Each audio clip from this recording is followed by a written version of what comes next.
Donc, j'interviens même si je ne suis pas l'accusé, mais en théorie l'accusateur. Mais je ne suis pas l'accusateur parce que je partage entièrement l'esprit de solidarité qui vient de ces mots. Et comme je suis aussi très obéissant et non seulement très reconnaissant à M. Ribert de m'avoir invité, je vais suivre le chemin qu'il avait tracé.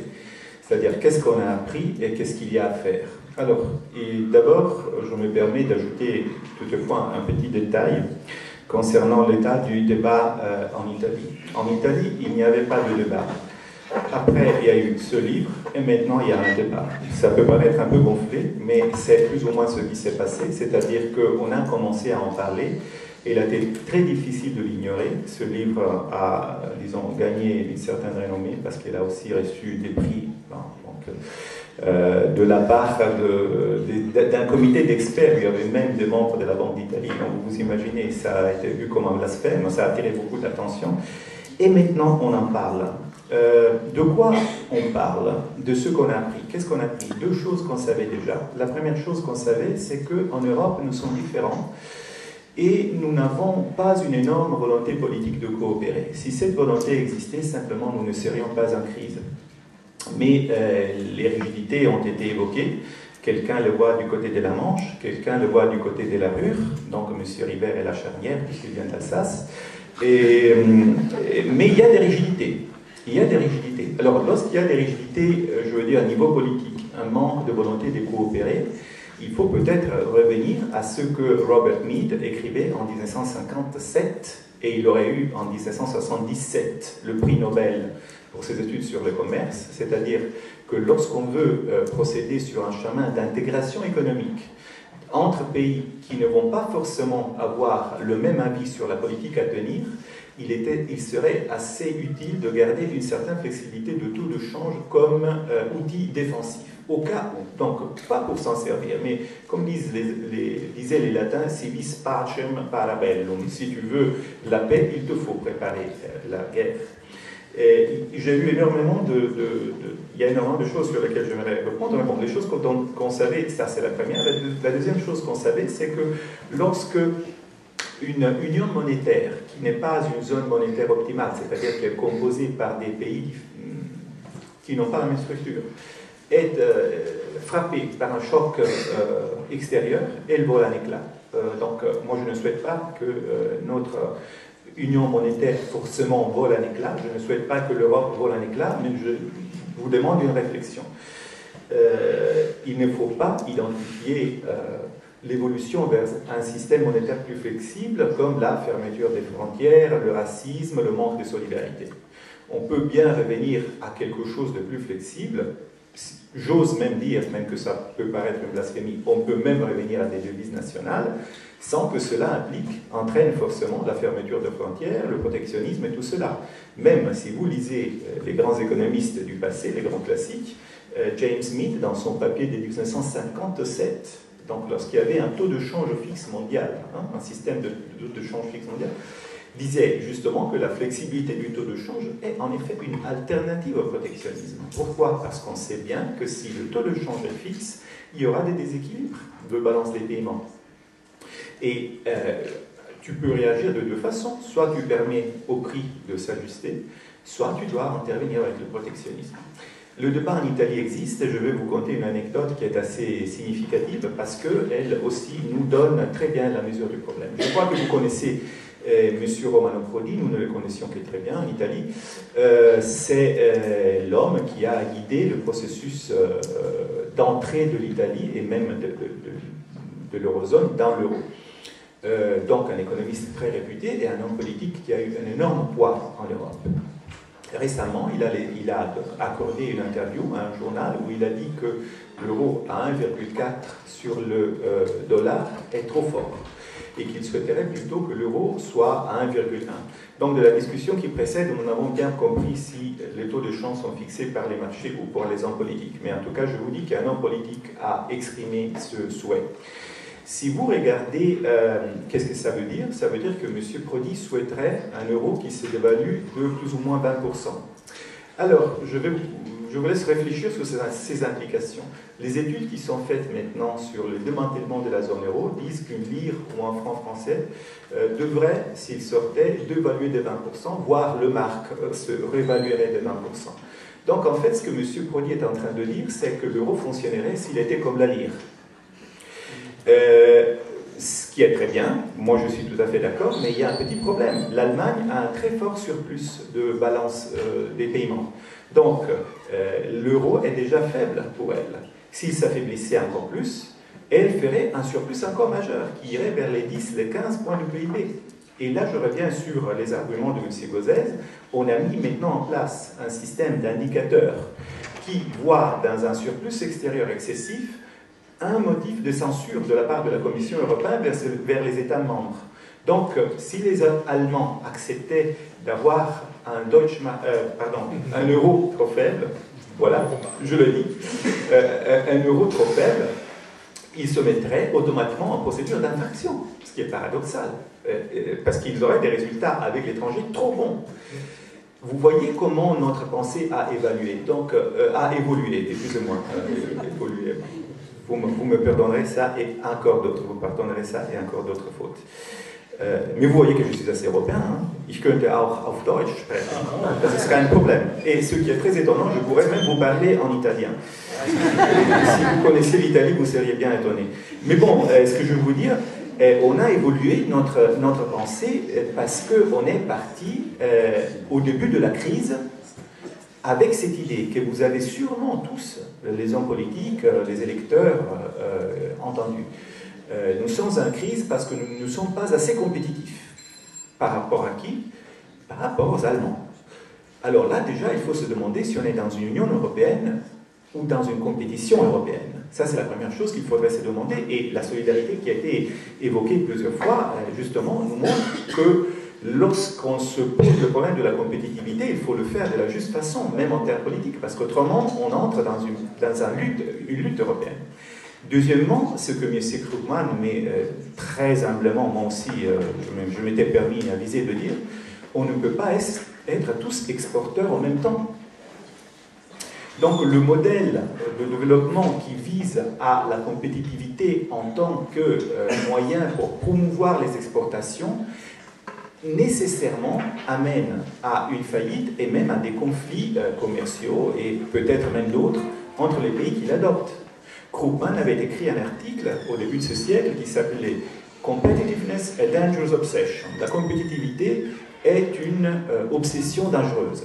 C'est-à-dire qu'il faut réaxer le chemin de croissance de nos économies sur les marchés intérieurs, ce qui demande en réalité, je trouve, un rôle de l'État qui soit plus actif et plus directeur en quelque sorte du chemin de l'économie. Mais je vais conclure, donc maintenant j'ai vu ce qu'on a appris, donc on a appris ce qu'on savait, que pour l'Italie l'euro serait bien s'il était une lire, mais comme j'ai écrit dans un article pour répondre à M. Prodi, bon, en excluant les présents, les monnaies, exactement comme les politiciens, sont forts avec les faibles et faibles avec les forts. Donc il est normal que l'euro soit faible avec l'Allemagne qui est forte et forte avec l'Italie qui est faible. Ceci posé, on n'a pas évoqué ce qui est, à mon sens, un thème central.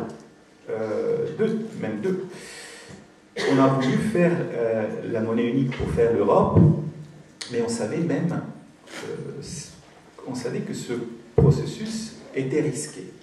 C'était d'abord Sir Calder qui nous l'avait dit en 1971, juste après le rapport Werner, et beaucoup d'autres économistes nous avaient avisé de cela, et exactement du fait de la dynamique qui existe entre Allemagne et France.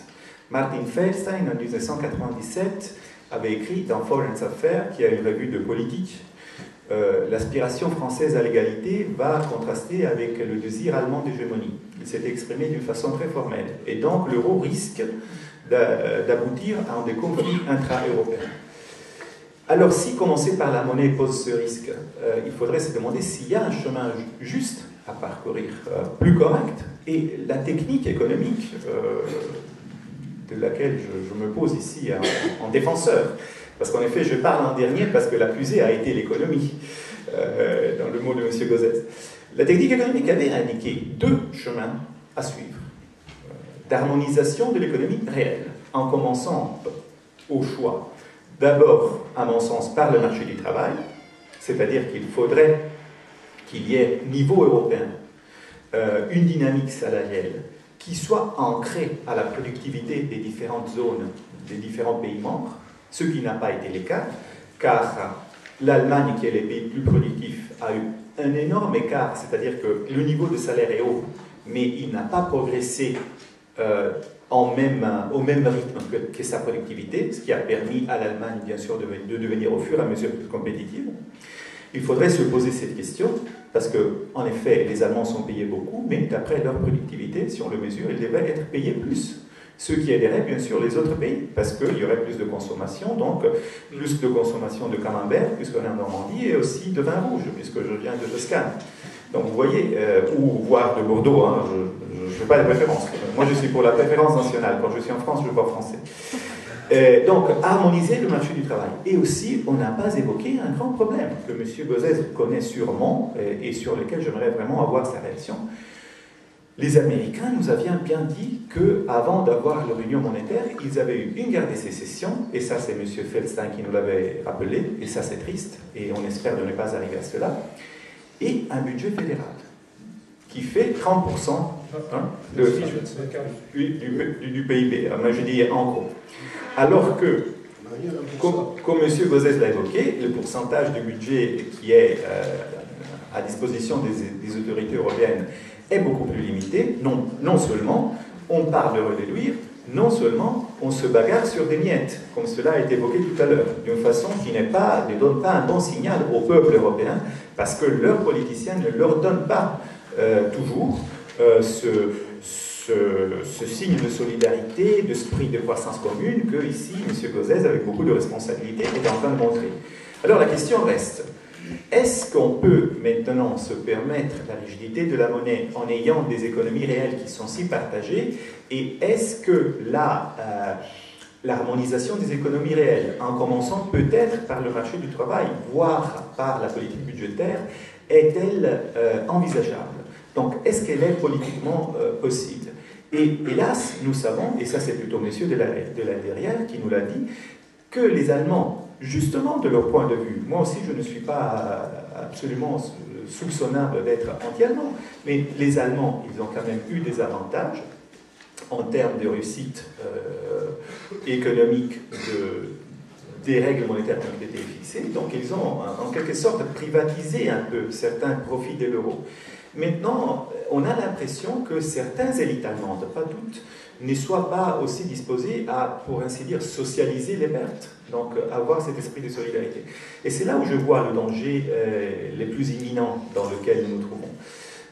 Donc c'est vraiment, ici, j'ai dit tout ce qu'un économiste peut dire, c'est vraiment maintenant aux politiciens de dire comment ils nous envisagent de ramener des pays européens tels que la Grande-Bretagne ou tels que l'Allemagne à une attitude de solidarité qu'ils n'avaient pas quand ils étaient faibles, parce que l'Allemagne est entrée dans la zone euro étant l'homme faible de l'Europe, et donc on ne saurait pas voir comment ils l'auraient maintenant qu'ils sont forts.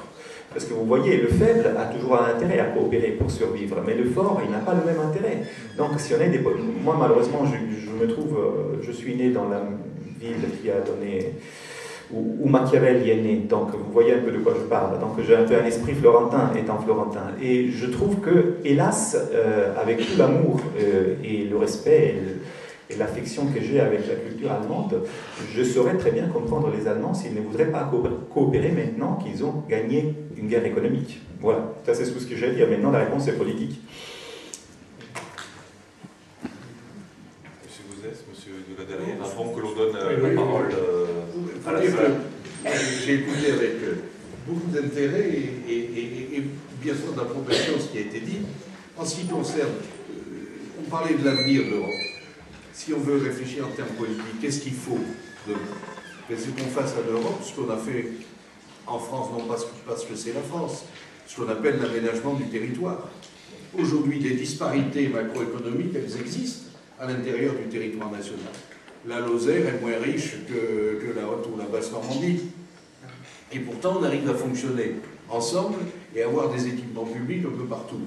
Et je crois que c'est parce qu'il y a eu une politique volontariste, on retrouve le rôle de l'État, une politique volontariste pour compenser les déséquilibres. Alors aujourd'hui, ces déséquilibres macroéconomiques, on les perçoit bien parce qu'il y a des pays, mais au niveau d'un pays, ils existent aussi. Et s'agissant des Allemands, j'ai aussi beaucoup de sympathie pour l'Allemagne, c'est un pays où j'ai vécu un tout petit peu et dont je parle la langue, ce qui m'a bien aidé au Parlement européen à avoir des responsabilités. Mais je peux vous dire qu'actuellement, les Allemands sont très difficiles. Très difficiles. Parce qu'ils organisent. Parce qu'ils sont forts et qu'il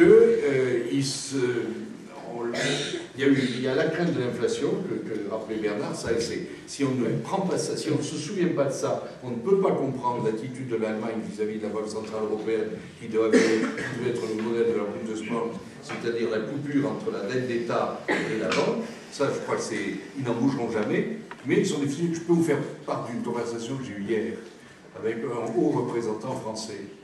Je ne dirai pas son nom. Mais sur les rapports avec l'Allemagne, sur ce qui est aujourd'hui l'union bancaire, le volet de l'union bancaire concernant l'autorité de conversion. Les Allemands ne veulent pas bouger. Ils ne veulent pas que les banques, autres que les banques, que les grandes banques soient supervisées, rentrent dans le système. Ils veulent que les petites banques soient exonérées de toute cotisation pour le fonds de concours et de soutien. Et on sait pourquoi. Et voilà. Et ils ne bougent pas. Et face à ça, alors permettez-moi, ce n'est pas une critique, mais un constat, face à ça, la France est actuellement de plus en plus affaiblie. Or, le rapport avec nos amis allemands, c'est souvent un rapport de force tout de même. C'est pas le romantisme florentin, c'est les Panzerdivisionen. Et à partir du moment où on n'est pas solide à face, on n'a pas de marge de négociation réelle. Et je crois qu'il faut qu'on ait des consciences. Et le problème qu'a l'Europe aujourd'hui, c'est le déséquilibre dans le couple franco-allemand. Quand le couple franco-allemand fonctionne, l'Europe avance. Mais pour que ce couple fonctionne, il faut que les deux parties du couple soient à peu près à égalité ou soient de nature à pouvoir se tenir tête mutuellement. Et l'honnêteté m'oblige à dire, ou l'objectivité m'oblige à dire que nous ne sommes pas actuellement dans cette position en France de pouvoir imposer un certain nombre de choses aux Allemands. J'en tire pour exemple le récent Conseil des ministres communs franco-allemands qui s'est déroulé à Paris cette semaine. Si vous avez la curiosité de lire le communiqué final, notamment dans le domaine économique, vous verrez qu'il n'a pas fallu sortir de l'ENA pour écrire les phrases qui y sont. On dit simplement qu'on va essayer de travailler ensemble. C'est vrai, c'est le vivre ensemble, c'est ceci, cela, mais concrètement, les Allemands attendent autre chose de nous. On peut se rattraper, rien n'est jamais perdu, mais je crois que c'est essentiel pour l'avenir de l'Europe que le couple franco-allemand, qui n'est pas la seule raison du fonctionnement européen, mais qui est indispensable, soit rééquilibré. C'est, je crois, pour les Français, l'enjeu des mois qui viennent. Et le test de crédibilité, les amis, il va être au mois de mars, pour tenir compte des règles qui ont été mises en place sur les questions économiques, de coordination économique. La France doit présenter son budget. Il faut qu'au mois de mars, soient clairement identifiés dans les chiffres français les fameux 50 milliards d'économies qui ont été promis à Bruxelles sur 3 ans. Et je peux vous dire que ceux qui sont en train, je ne fais pas la politique de bas étage, que ceux qui sont en train d'essayer de devoir écrire ces 50 milliards, ils souffrent et ils ne sont pas sûrs d'arriver à l'objectif qui a été fixé. Puis j'interviens également. Non, juste un mot par ça. Je partage ce qui vient d'être dit. Simplement, ce qui me laisse toujours une petite note, mais je suis naturellement optimiste, c'est que Pierre Steinbrück, qui était le candidat malheureux opposé à Angela Merkel pour les élections en septembre en Allemagne, avait parlé de plan Marshall pour l'Europe vis-à-vis des pays en difficulté. Alors, les Allemands n'osaient pas mettre la France dans les pays en difficulté, même s'ils le pensaient. Mais comme il y a une grande coalition qui s'est mise en place avec le résultat des élections en Allemagne, je pense qu'il y a une volonté. Rarement il y a eu autant de francophiles et d'europhiles dans le gouvernement allemand. On ne le sait pas, mais je crois que, là encore, quand il y a une volonté et une envie de réaliser un projet, de le partager, je pense que ça pourra aider, en tout cas, à surmonter les difficultés, même si les 50 milliards, et les problèmes budgétaires existent. Puisque l'économie avait été accusée, je veux me décharger en m'appelant à l'histoire et en revenant au tout début de cette rencontre où M. de la Verrière évoquait la façon dont la dette allemande avait été gérée suite au traité de Versailles d'une façon très intransigeante, et si je m'en souviens bien, la France y était pour quelque chose à l'attitude de M. Clemenceau, si je m'en souviens bien. Et je vous rappelle que Keynes avait écrit plusieurs pamphlets sur ce sujet en suggérant qu'il fallait avoir une attitude plus solidaire, car même si les Allemands s'étaient rendus coupables de crimes de guerre, il ne fallait pas les écraser sur leurs dettes. Alors ce que nous sommes en train de vivre maintenant, c'est une situation un peu paradoxale, c'est-à-dire un pays qui a, dans son histoire récente, expérimenté à quoi ça peut porter d'être écrasé par la dette, parce que pour finir, ça a enclenché un processus historique qui a mené au nazisme et à la Deuxième Guerre mondiale, est maintenant en train, par son intransigeance, d'écraser par la dette des pays plus petits. Qui sont ces débiteurs? Il faut aussi se souvenir du fait qu'il n'y a pas que le grec comme débiteur des Allemands.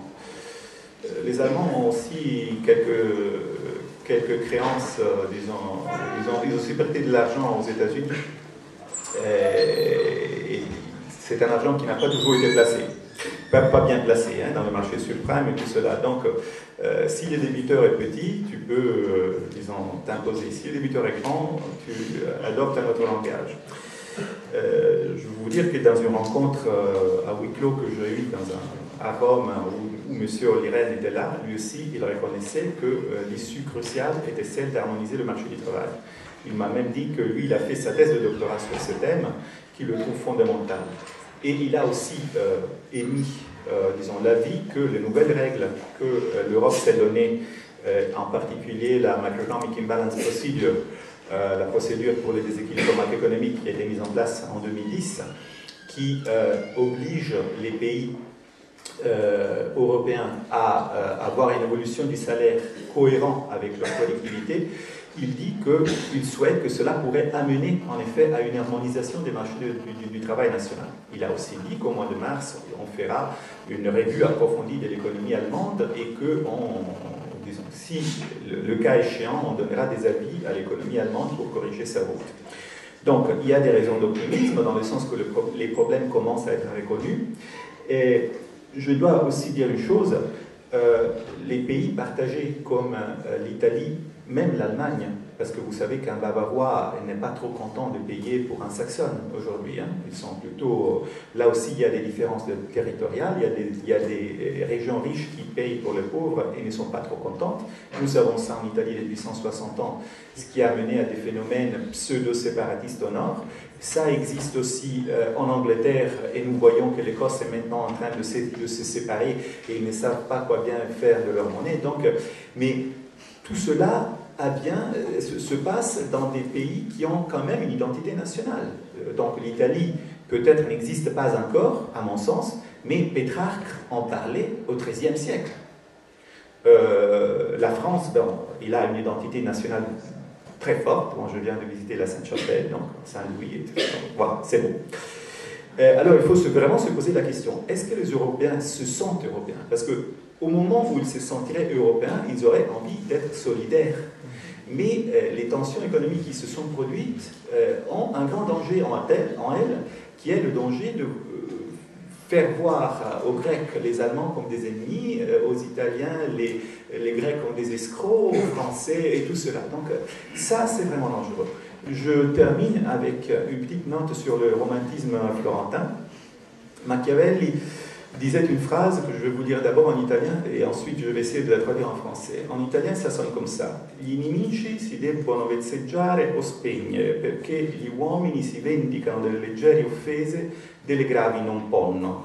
Ce qui veut dire, les ennemis, il faut soit les chatouiller, soit les écraser, parce que les hommes peuvent se venger des offenses légères, mais ils n'arrivent pas à le faire si l'offense est très forte. Donc, si vous écrasez quelqu'un, vous êtes sûr, et si vous menacez quelqu'un, là, ça entame un processus qui pourrait être explosif. Ça pour dire que les politiciens du Sud, qui disent qu'ils vont frapper un point des points sur la table de Mme Merkel me font un peu peur. Parce que ça, c'est des légères offenses desquelles on peut se venger. Et donc, voilà, je ne veux pas évoquer des scénarios catastrophiques parce que je veux bien qu'on termine sur une note d'optimisme. Et je remercie vraiment beaucoup M. Gauzès et M. de la Rivière pour leur avis qui a sûrement enrichi ce débat, étant donné que M. Gauzès, en tant que politicien, se devait de voir le verre mi-plein, et moi, en tant qu'économiste, de voir le verre mi-vide. Donc, pour une fois, on a vu tout le verre, ce qui n'arrive pas dans tous les débats. Voilà. Bon. L'avantage, tout de même, c'est qu'on dit les économistes distingués, c'est pourri de politique. Ouais. Merci. On va donner la parole à la salle. Donc, si vous voulez intervenir, il y a déjà une personne qui a pris le micro. Donc, alors,